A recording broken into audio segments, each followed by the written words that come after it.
जय हिंद। आगे देखेंगे आप एक बहुपद के शून्यकों का ज्यामितीय अर्थ, मतलब वही है जो आप बहुपद पढ़ चुके हैं। रैखिक बहुपद, द्विघात बहुपद, त्रिघात बहुपद, शून्य बहुपद, अचर बहुपद, जिनके बारे में आप पहले अध्ययन कर चुके हैं वीडियो नंबर 1 में। अब उन्हीं के अंतर्गत आप ये देखेंगे कि इनका ज्यामितीय निरूपण की सहायता से इन्हें कैसे हल किया जा सकता है। आपको पहले भी 9th में भी जानकारी दी गई थी इस प्रकार की कि समीकरणों को 2-3 विधियों से आप हल कर सकते हैं। 5 जैसे 2 समीकरण दिए गए थे रैखिक, तो एक विलोपन विधि से उसे हल करना, प्रतिस्थापन विधि से उसे हल करना, वज्र गुणनखंड विधि से उसे हल करना और आलेख विधि से उसे हल करना। तो उसी प्रकार से जो रैखिक समीकरण या द्विघात बहुपद या रैखिक बहुपद जो दिए जा रहे हैं, अब इन्हें हम देखेंगे कि ज्यामितीय विधि से किस प्रकार से इन्हें हल कर सकते हैं। तो आइए देखते हैं। ये लिखा है एक बहुपद के शून्यकों का ज्यामितीय अर्थ। पॉइंट नंबर 1, तो पॉइंट नंबर 1 के अंतर्गत है यदि प्रथम घात के बहुपद को लेते हैं। आपने सॉल्व करने के लिए प्रथम घात के बहुपद को लिया जो px बराबर ax प्लस b, जहां a is not equal to 0 इस रूप में कोई रैखिक समीकरण दिया गया है, तब y बराबर ax प्लस b का आलेख एक सरल रेखा होगा। अगर आपने रैखिक समीकरण को चूज किया है, रैखिक समीकरण को लिया है, आप रैखिक समीकरण को सॉल्व करना चाहते हैं, तो निश्चित रूप से जो आलेख बनेगा, आलेख में एक सीधी रेखा बनेगी, एक सरल रेखा बनेगी। इसके लिए किसी एक उदाहरण का चयन करते हैं। समीकरण y बराबर 2x माइनस 3 पर विचार करें तो y बराबर 2x माइनस 3 पर विचार करें तो उसका जो टेबल निकल के आया, उस टेबल में ये निकल के आया। अर्थात ये आप अगर डायरेक्ट नहीं समझ पा रहे हैं तो आइए हम इस तरफ इन्हें बता देते हैं किस तरह से ये निकाले गए हैं सभी मान। तो आपके पास समीकरण जो उपलब्ध है वो क्या है, y बराबर 2x माइनस 3, ये आपके पास समीकरण है। अब ये समीकरण है, आप x और y के मान रखने के लिए स्वतंत्र हैं। x और y के मान रखने के लिए स्वतंत्र हैं। x और y के मान रखते हुए आपको 3-4 बिंदु प्राप्त करने हैं। बिंदु किस तरीके से प्राप्त करने हैं, जब x बराबर 0, तब जब x बराबर 0 है तब y बराबर इससे मान निकालेंगे। y का मान कैसे निकालेंगे, x बराबर तो 0 ही रख दिया, तो 2x की जगह क्या रख दिया, 0 माइनस 3। तो y बराबर जब सॉल्व किया तो क्या आया, -3 आया। -3 आया अर्थात जो बिंदु प्राप्त हुआ, पहले कोऑर्डिनेट किसका लिखते हैं, x का लिखते हैं, उसके बाद जो निर्देशांक लिखते हैं वो y का लिखते हैं। तो कितना आ गया, 0, -3। आपको एक बिंदु प्राप्त हो गया 0, -3। अब 0, -3 प्राप्त होने के बाद इसी प्रकार से और बिंदुओं को प्राप्त करेंगे। अभी आपने x बराबर 0 रखे मान निकाल लिया, एक बार y बराबर भी 0 रखे मान निकालिए। चलिए, जब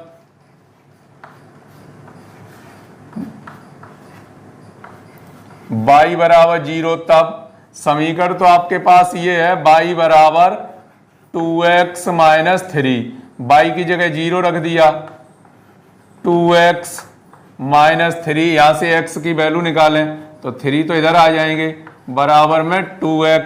तो x का जो मान निकलेगा वो कितना निकलेगा, 3/2। जब 3/2 निकलेगा तो जो दूसरा बिंदु आपको प्राप्त होगा, पहले x कोऑर्डिनेट लिखते हैं 3/2, कॉमा फिर y कोऑर्डिनेट कितना, 0।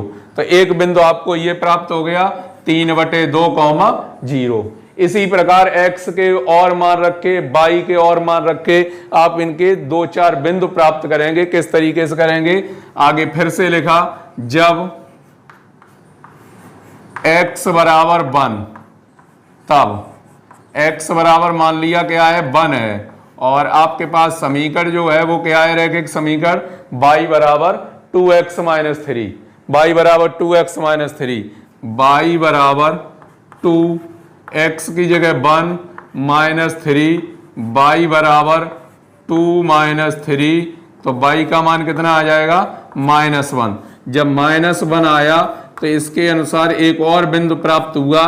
पहले बिंदु लिखते हैं x कोऑर्डिनेट का, उसके बाद y कोऑर्डिनेट, तो 1, -1 और निकालने की कोशिश की जाए इसी प्रकार।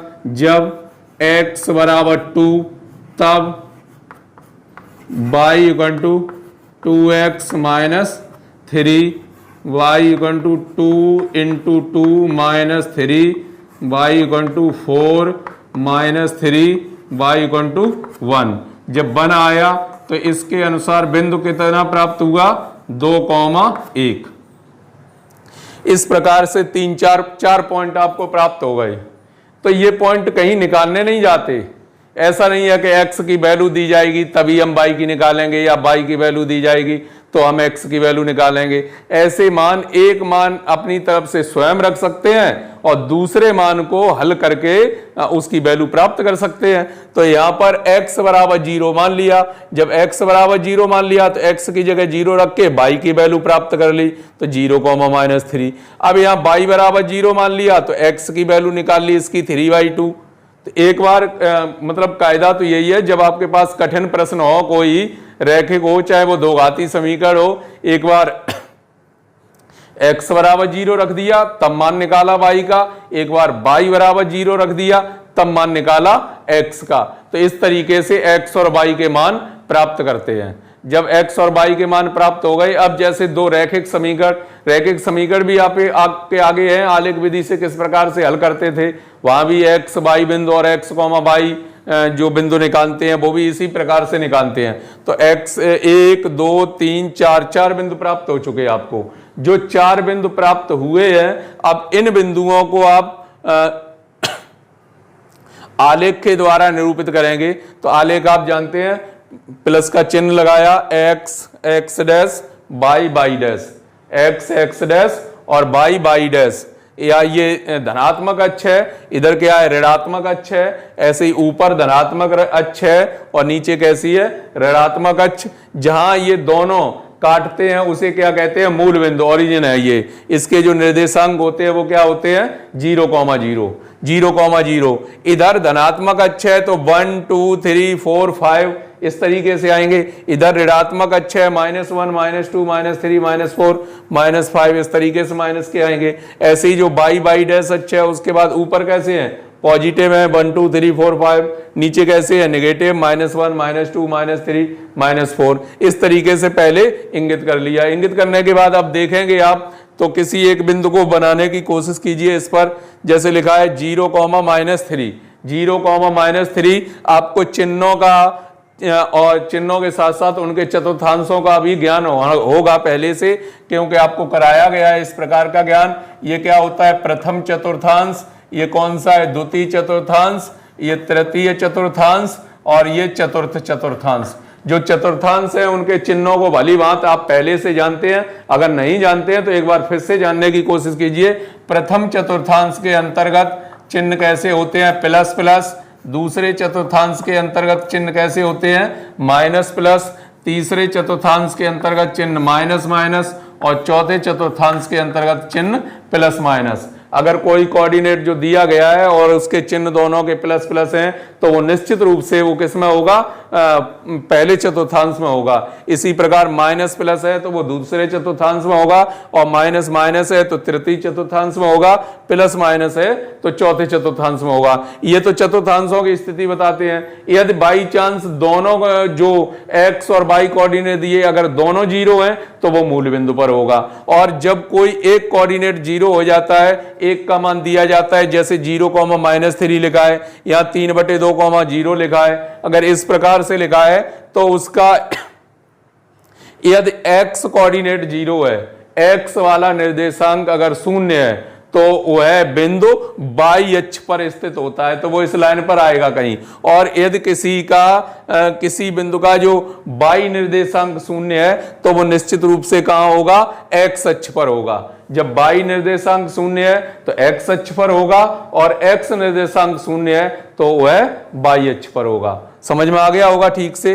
मतलब पहले तो चिन्हों की स्थिति चिन्हों के हिसाब से, चिन्हों के हिसाब से चतुर्थांश पहचानते हैं। प्लस प्लस दिया है तो क्या होगा, पहले चतुर्थांश में होगा, और अगर प्लस माइनस दिया है तो चौथे चतुर्थांश में होगा, माइनस माइनस दिया है तो तीसरे चतुर्थांश में होगा, माइनस माइनस माइनस प्लस दिया है तो दूसरे चतुर्थांश में होगा। यदि बाई चांस दोनों कोऑर्डिनेट जीरो हैं तो वो मूल बिंदु पर होगा, और यदि कोई एक कोऑर्डिनेट जीरो है, एक निर्देशांक जीरो है, तो अगर x निर्देशांक जीरो है तो वह बाई अक्ष पर स्थित होगा, और अगर बाई निर्देशांक जीरो है तो x अक्ष पर स्थित होगा, और दोनों निर्देशांक जीरो है तो वह मूल बिंदु पर होगा। इन निर्देशांकों के बारे में आप जानते हैं, पहला किसका होता है, x अक्ष का, और दूसरा किसका होता है, y अक्ष का। x अक्ष का और y अक्ष का, x अक्ष का और y अक्ष का। जो x अक्ष का होता है, इनके और दूसरे नाम क्या है, पहले को भुज कहते हैं, दूसरे को कोट कहते हैं, भुज कोट भुज कोट भुज कोट, इस तरीके से कहते हैं। और आगे जाएंगे तो जब आप इंटरमीडिएट में जाएंगे तो इन्हीं को क्या डोमेन और रेंज के माध्यम से भी जाना जाएगा, प्रांत और परिसर के नाम से जाना जाएगा।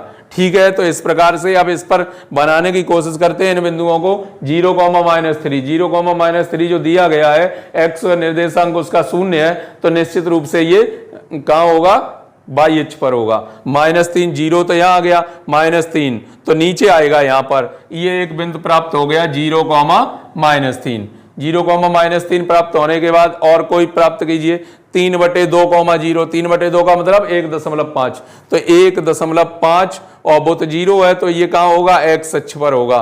फिर क्या दिया, 1,1, 1,1 समझ ही गए होंगे, 1,1 पहला धन का है, दूसरा ऋण का है, तो निश्चित रूप से चौथे चतुर्थांश में होगा 1,1। फिर दिया है 2,1, तो 2,1 दोनों कैसे हैं, धनात्मक हैं, तो ये कहां जाएंगे, प्रथम चतुर्थांश में जाएंगे। प्रथम चतुर्थांश में x अक्ष पर चली गई दूरी 2 और y अक्ष पर चली गई दूरी 1, तो यहां पर पॉइंट बन गया 2,1। अब इन चारों बिंदुओं से होकर एक सरल रेखा खींच दी, तो ये इस तरीके से रेखा खींच दी गई है। इस रेखा के अंतर्गत ये एक रेखा बन गई, और ये जो रेखा बन के तैयार हुई, बस यही आपको दिखाना है कि जो आलेख द्वारा इसका निरूपण करना है। तो आलेख कैसा होगा, एक सरल रेखा के रूप में होगा, एक सरल रेखा के रूप में होगा, और ये सरल रेखा x अक्ष को, सरल रेखा हो, चाहे वो कोई वक्र हो, वक्र में क्या क्या आ जाते हैं आप समझ सकते हैं। वक्र में आता है परवल है, दीर्घवृत्त, अतिपरवल है, वृत्त, ये सब वक्र के अंतर्गत आते हैं। और भी तमाम आकृतियां होती हैं जो वक्र के अंतर्गत आते हैं। तो जो x अक्ष को जितनी बार रेखा या वक्र, x अक्ष को जितनी बार रेखा या वक्र स्पर्श करता है या काटता है, तो उसके शून्यकों की संख्या उतनी ही होती है। अगर वो नहीं काटता है तो उसका कोई शून्यक नहीं होगा। यानी आप जानते हैं सरल रेखा है तो ये x अक्ष को मैक्सिमम कितने, एक जगह काट सकती है। जब एक जगह काटेगी तो इसका मतलब इसका शून्यक जो होगा वो कितना होगा, 1 होगा। उसके लिए जो सूत्र का रूप क्या है, y बराबर ax + b से शून्यक, अगर उसका शून्यक निकालेंगे तो माइनस अचर पद बटे x का गुणांक, यानी माइनस के b/a इसका एक शून्यक होगा।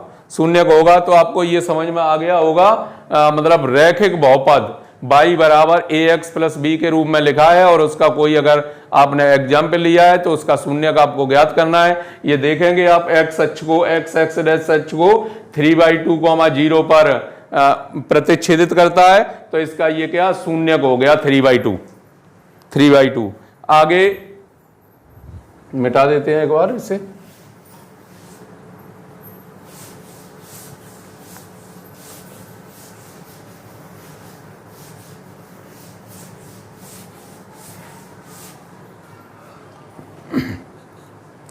सेकंड पार्ट के अंतर्गत है, यदि द्वैघात बहुपद को लेते हैं।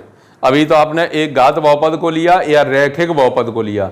रैखिक बहुपद या एक घात बहुपद एक ही बात है, कोई अंतर नहीं है। अब हम देख रहे हैं क्या, यदि द्वैघात बहुपद को लेते हैं जो px बराबर ax² + bx + c, ax² + bx + c, a ≠ 0 के रूप में है, जैसे इस रूप में द्वैघाती समीकरण के रूप में है, जैसे पी एक्स बराबर x square minus 5x plus 6, तब आलेख परवलयाकार होगा। इस स्थिति में आरेख किस किस प्रकार से बन सकता है? आरेख किस किस प्रकार से बन सकता है? रेखा को तो आप समझ गए होंगे, अगर रेखा ऐसी नहीं होगी तो ऐसी होगी, वो एक्स अक्ष को कहीं ना कहीं एक जगह काटती है, जैसे ये रेखा ऐसी भी हो सकती थी। ठीक है, अब आते हैं परवलय पर।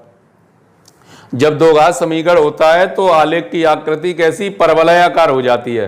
परवलयाकार हो जाती है। समीकरण दिया जा रहा है पी एक्स बराबर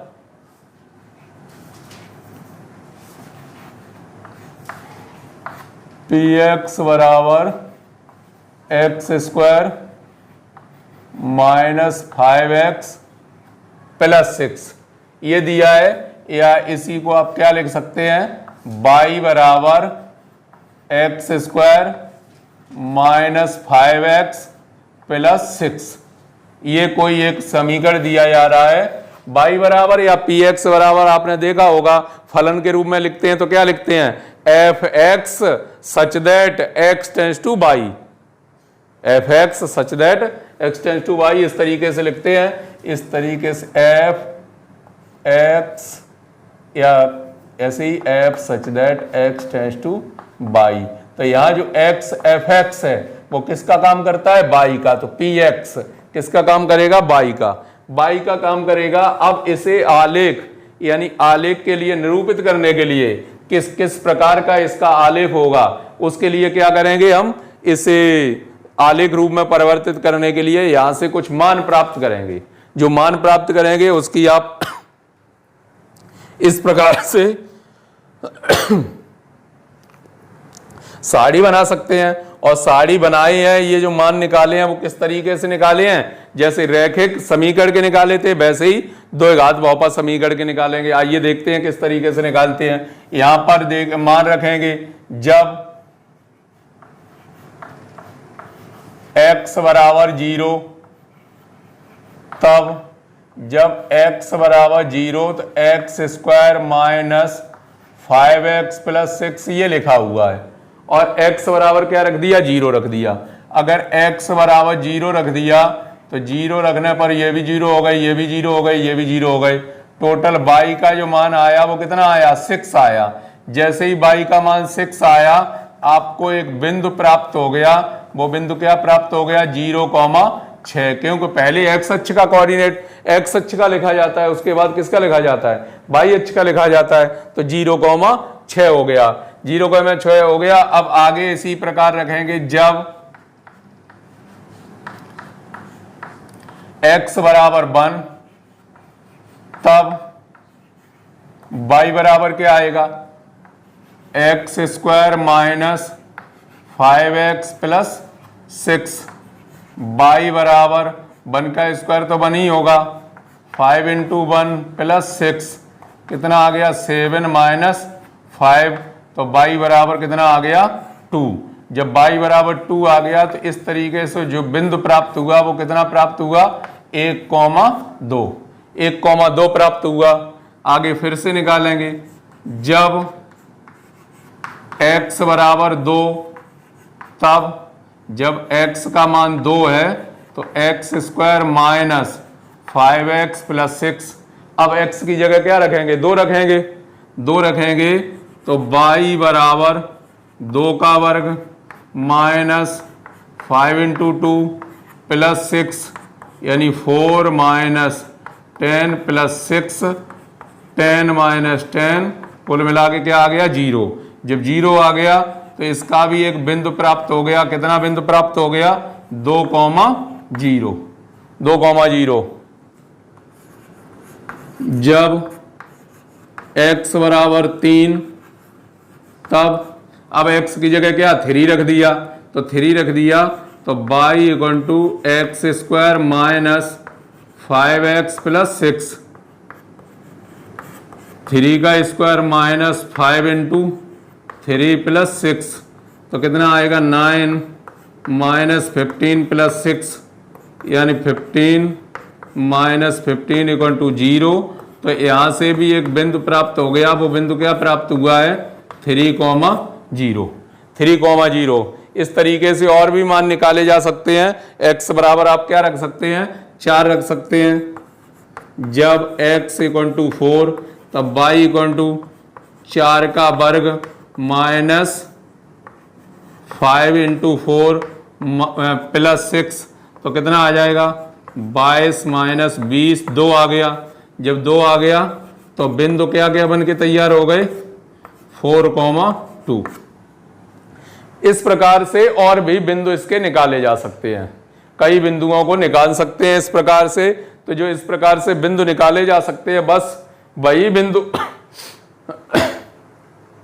इधर से क्लियर किए गए हैं। कैसे कैसे क्लियर किए गए हैं, आपने x बराबर 0 रख दिया तो y का मान जब x बराबर 0 रख दिया, यानी ये जो किया गया है, ये जो साड़ी बनाई गई है वो मन मन में ही सॉल्व करके साड़ी बनाई गई है। आपने ये मन में ही इस तरीके से सॉल्व कर लिए हैं कि साड़ी बन के तैयार हो गई है। हम इतनी सरल कैलकुलेशन है, इतनी टफ भी नहीं है जो आप सॉल्व ना कर सकें, तो मन ही मन में इसे सॉल्व करके इस तरीके से साड़ी बना ली गई। हालांकि अगर पूरा सॉल्व करना है तो इस तरीके से इसके मान निकाल के ये टेबल बनानी है। तो किस तरीके से टेबल बनाई गई, जब x बराबर 0 रख दें तो अगर इसे 0 रख देंगे ये भी 0 हो जाएगा, 6 बचेगा, तो क्या पॉइंट बनेगा 0,6। फिर 1 रख दिया, 1 रख दिया तो यहाँ क्या आया, 1 रखने पर 2 आया, 1,2। फिर 3 रख दिया, फिर क्या आया, नहीं 2 रख दिया तो क्या आया 2,0, 3 रख दिया तो क्या आया 3,0, 4 रख दिया तो क्या आया 4,2, 5 रख दिया क्या आया 5,6, -1 रख दिया तो -1,12। ऐसे ही -2 रख सकते हैं, -3 रख सकते हैं, -4 रख सकते हैं, -5 रख सकते हैं। इस तरीके से कई मानों को आप प्राप्त कर सकते हैं। ठीक है, आ गया होगा समझ में इतना। इसके कई मान आपको प्राप्त करने हैं जिससे उसकी आकृति स्पष्ट हो जाए कि जो वक्र बन के तैयार होगा, निश्चित ही जब दो घात बहुपद है, दो घात समीकरण आपके सामने है, तो निश्चित रूप से जो वक्र ही बन के तैयार होगा। अब वो वक्र किस प्रकार से बनेगा, परवलयाकार बनेगा। अब परवलयाकार बनेगा तो किस किस स्थिति में परवलय की भी कौन कौन सी स्थितियां हो सकती हैं उनके बारे में भी हम आपको बताएंगे। तो ये बन के तैयार हो गया। अब इसे हम आलेख से निरूपित करना चाह रहे हैं, तो वही प्लस का चिन्ह लगाया, x x dash y dash, 1 2 3 4 इधर माइनस के होंगे, इस प्लस के होंगे, ऐसे ही ऊपर प्लस के होंगे, नीचे माइनस के होंगे। इस तरीके से कवर कर लिया। उसके बाद पहले पॉइंट को देखते हैं, क्या है 0,6। तो 0,6 है, पहला ही x अक्ष का जो कोऑर्डिनेट है वो क्या है 0 है। जब 0 है तो निश्चित रूप से ये कहाँ होगा, y अक्ष पर होगा। जब x अक्ष का निर्देशांक 0 है तो वो कहाँ होगा, y अक्ष पर होगा। और जब y अक्ष का निर्देशांक 0 होगा, x अक्ष पर होगा। दोनों 0 होंगे, मूल बिंदु पर होंगे। और अगर उसके मान दिए गए हैं तो फर्स्ट, सेकंड, थर्ड, फोर्थ चतुर्थांश के अंतर्गत नोट किए जाएंगे। तो देखते हैं 0,6 तो यहां आएगा, चलिए लिख देते हैं 0,6 आ गया। फिर क्या आया 1,2, तो x अक्ष पर चली गई दूरी 1, y अक्ष पर चली गई दूरी 2।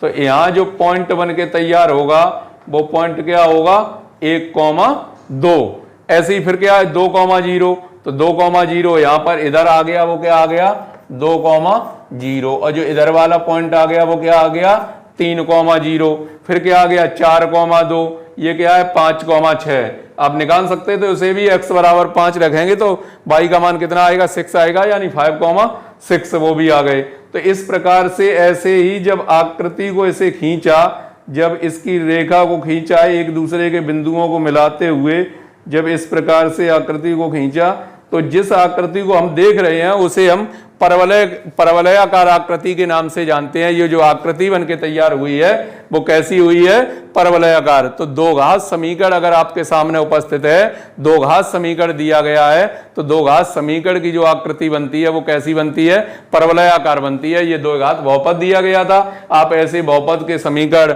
बहुत सारे उदाहरण जानते हैं, जैसे px बराबर x² + 3x + 2, px बराबर x² - 7x + 12।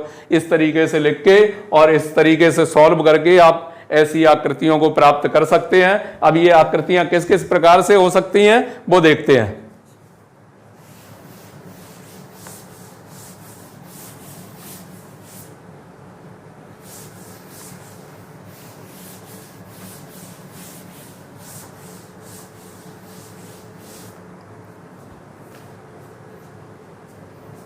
जैसे ये अच्छे बनी हुई हैं, X X dash Y Y dash. ऐसे यहां एक और बना लेते हैं, Y Y dash X X dash. बीच वाला तो मूल बिंदु कहलाता है, X X dash Y Y dash, X X dash Y Y dash, X X dash Y Y dash, X X dash Y Y dash. इस तरीके से आकृतियां बनी हुई हैं। क्या क्या आकृति बन सकती हैं? आप यहां एक आकृति के बारे में आप अनुमान लगा चुके हैं। एक आकृति जैसे इस तरीके से आकृति हो सकती है,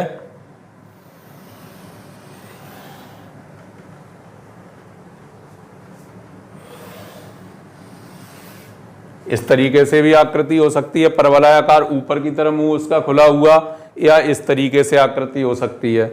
इस तरीके से आकृति होने के बाद कोई आकृति इस प्रकार से हो सकती है जो केवल स्पर्श करके निकलती है, ऐसी इधर भी कोई आकृति ऐसी हो सकती है जो छोड़ के जा रही है बिल्कुल। इस तरीके से इसकी तीन आकृतियां प्राप्त हो सकती हैं। तीन आकृतियां इस प्रकार से प्राप्त हो सकती हैं। आप देख रहे होंगे ये क्या है। अब इनके बारे में विचार करते हैं। क्या विचार करते हैं? शून्यकों के बारे में बातचीत जो चल रही है वो किसके बारे में चल रही है कि एक बहुपद के शून्यकों का ज्यामितीय अर्थ, शून्यकों के बारे में। तो शून्यक जब देखते हैं तो शून्यकों के बारे में आप समझेंगे कि जो शून्यक दिए गए हैं, यहां जो एक्स अक्ष है, एक्स अक्ष दिए गए वक्र, जो वक्र दिया गया है, चाहे वो परवलय हो, चाहे वो दीर्घवृत्त हो, चाहे वो अतिपरवलय हो या वृत्त हो, वो एक्स अक्ष को कितनी बार काटता है या स्पर्श करता है या बिल्कुल छोड़ के ही चला जाता है। जब छोड़ के चला जाता है तो ऐसी कितनी स्थितियां आपको प्राप्त हो रही हैं। ये देख रहे हैं कि जो आकृति दी गई है वो कैसी दी गई है? परवलयाकार आकृति दी गई है। जब परवलयाकार आकृति दी गई है, ये एक्स अक्ष को एक तो यहां काटती है और एक यहां काटती है। जो आकृति दी गई है कितनी जगह काटती है? दो जगह काटती है। दो जगह काटती है तो इसके दो शून्यक होंगे। कितने शून्यक होंगे? दो। इसी प्रकार से जो ये आकृति दी गई है, ये एक्स अक्ष को यहां और यहां काटती है, दो जगह काटती है। यानी इस आकृति में और इस आकृति में शून्यकों की संख्या कितनी होगी? दो होगी। अभी आपको इससे अवगत भी कराया था। ये कहां का काट रहे हैं? 2,0 और 3,0 पर प्रतिच्छेदित करते हैं एक्स अक्ष को। तो निश्चित रूप से जो इसके शून्यक आएंगे वो क्या आएंगे?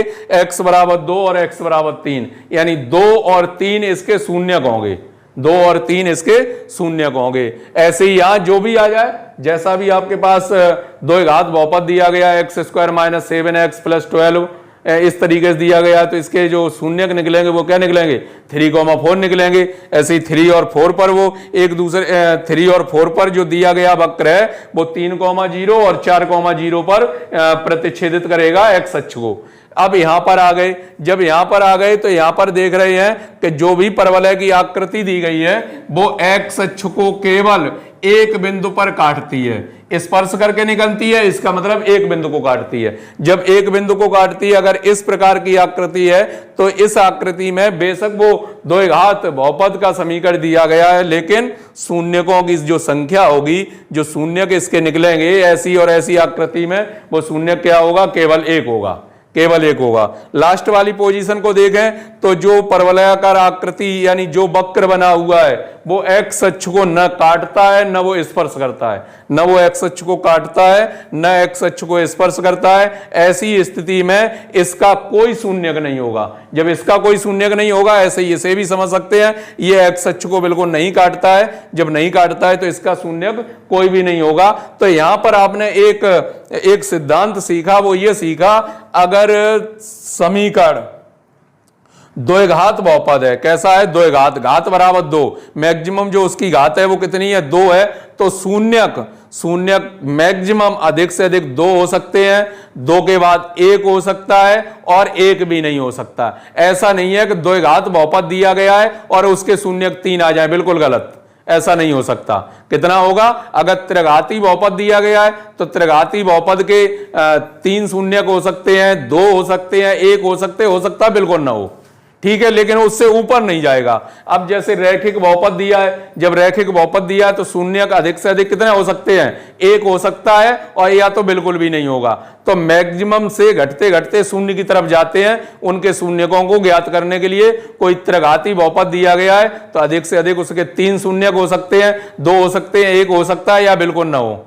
ठीक है, ये आपको ग्राफ समझ में आ गया होगा। मिलेंगे हम आपको नेक्स्ट वीडियो में, तब तक के लिए जय हिंद।